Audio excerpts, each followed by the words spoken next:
Сәлем, құрметті оқырмандарым.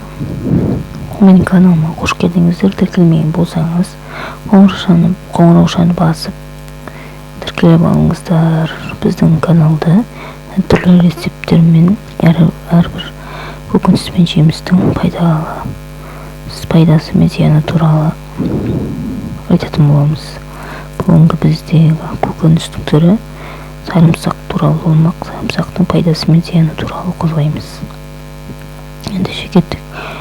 Адамның қорғанышы иммун жүйесі. Түрлі жұқпалы ауруға қарсы тұру қабілетіміз де сол иммун жүйеміздің мықтылығына тікелей байланысты.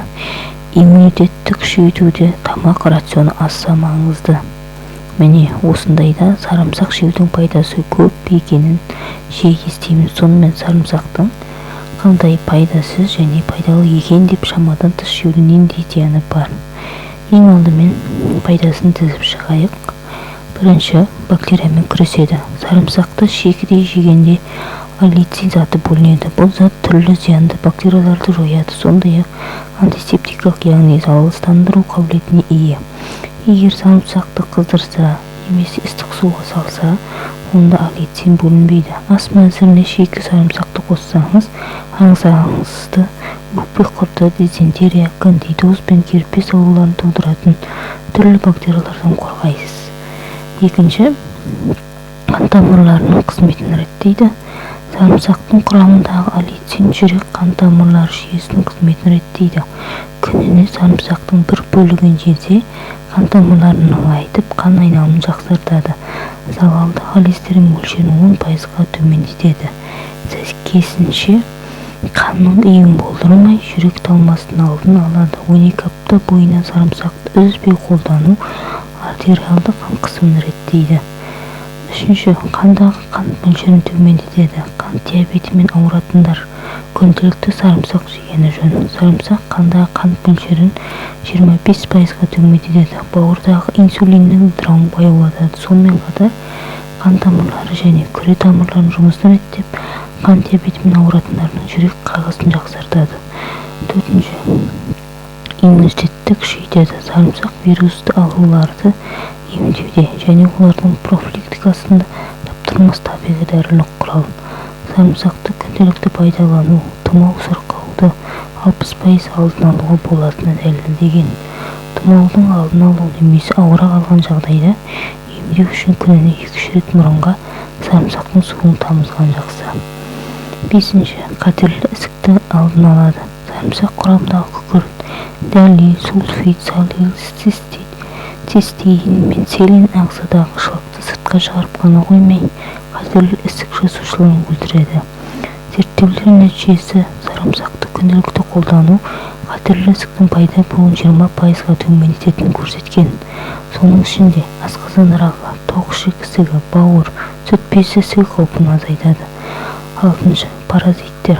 Аскордозбен жер бетінде 1 миллиард адам ауырады екен. Бұл ересектер мен балаларда кездесетін ауру. Оны тудырушы аскарида, яғни ішек құрты. Ал сарымсақ ішек құрттармен күресудің табиғи әрі тиімді жолы. Сарымсақты шикі жеген жөн, немесе 200 мл сүтке балаларға 70 мл бір бөлік сарымсақ салып, әбден жұмсарғанша қайнатыңыз. Жолы күйінде сүзіп алып, клизма жасау керек. Клизманы 1 апта күнделікті жатыралында жасаған дұрыс. Жетінші, асқорыту. Сарымсақ ас-ішек жолдарына өте пайдалы. Оны күнделікті пайдалану асқазан сөлінің бөлінуін және темірдің дұрыс сіңуіне көмектеседі. Асқорыту процесін жақсартады, қарынның жұмысын реттейді, ішек жұмысын жақсартады, тәбетті көтереді. Алайда асқазан ойық жарасы немесе басқа да аурулардың асқыну кезінде сарымсақты қолданбаған абзал. 8-ші, буын аурулары. Сарымсақтың аяқ-қол буындары үшін пайдасы зор. Тұз жиналудың алдын алуға болады. Зақымданған буынның тіндерін қалпына келтіреді. Сүйек майларының азаюын болдырмайды. Остеоартриттің алдын алады. Сондықтан да сарымсақты ас мәзіріне қосыңыз. 9-ші, теріні қалыпқа келтіреді. Сарымсақтың құрамындағы дәрумендер теріні серпінді етеді.